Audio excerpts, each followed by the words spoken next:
it's like when you have a person that believes in you and can understand, like, okay, you know, this person believes in me more than I believe in myself. And the crazy thing is that when I started at that job, I interviewed with her and I didn't get the job. Like, I think I told you the story. I did not get the job at all, you know, and they offered me an internship. She called me on a Saturday from a private number after I continuously asked why I wasn't fit for the job. And then I started as an intern, and I remember one of the managers had said to me, she was like, your presentation and everything that you have going on is just too much for our workplace. And I was like, well, what does that mean? And I always dressed, you know, like professionally, like I was always covered up and everything, you know, and I was just like, well, okay. I was like, well, what does that mean? And she was like, it's too much. And I was just like, okay, so you'd like me to dress different? And she was like, I would just like you to not be like you. And I was like, oh, okay. That's what the other manager had said.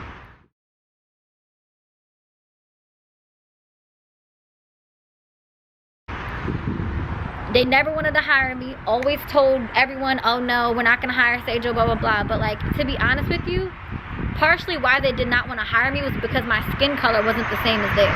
And I knew that. So I had to prove myself even more to these people that I can do the job just as anybody else can, no matter what color I am. I was 1 out of 3 colored people in the entire company. Isn't that crazy? And then even when I went to my firm, I was the only female advisor at my firm, and I was 25 years old. And then out of the entire firm, I was 1 of 3 female, like, staff members that worked at the firm. 1 staff member, she was like the person that, you know, took care of the finances. She was also my sorority sister, and she was colored. And then, or that was like the secretary or something. I created that lane for myself, coming from a company that never even wanted to hire me because my presentation was off. I created myself to be a person that was well versed, but a chameleon in different settings. You can put me in Cartersville, Georgia, which is the territory I used to have, which is not very race savvy, and you can put me in the hood of Atlanta and I'm still gonna sell it the exact same. And that's exactly what I did. These people at my old job used to put me in urban territories and put me in racist territories and thinking that I would quit the job, and I never quit.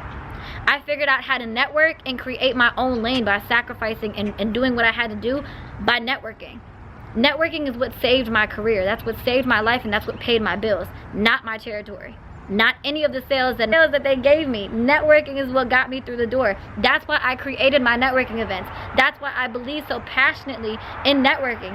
The art of networking and connecting with people is having you work so much smarter rather than working your ass off for people that don't even care that you exist. Like, all I did, I literally would go to a plaza and I would stop at that plaza, whether it was a Saturday, a Sunday. I didn't give a damn what day it was, because I was a field sales representative. I could work at my own speed, and I had a 40 grand salary. That wasn't much, but I doubled that shit to create 100 grand by 24. And that was because I would go to places, I would park, and I would look at all of the plaza restaurants and businesses, and I would go door to door. Every single person I would attack in 2 hours. I would attack every single person in that plaza. Every single person. Created to be my business, and that shit was somebody else's. But I made it my own, and that's what makes me a good entrepreneur now, because I was in a sales role and I treated it as a business. So, you know, you just gotta work it a little different.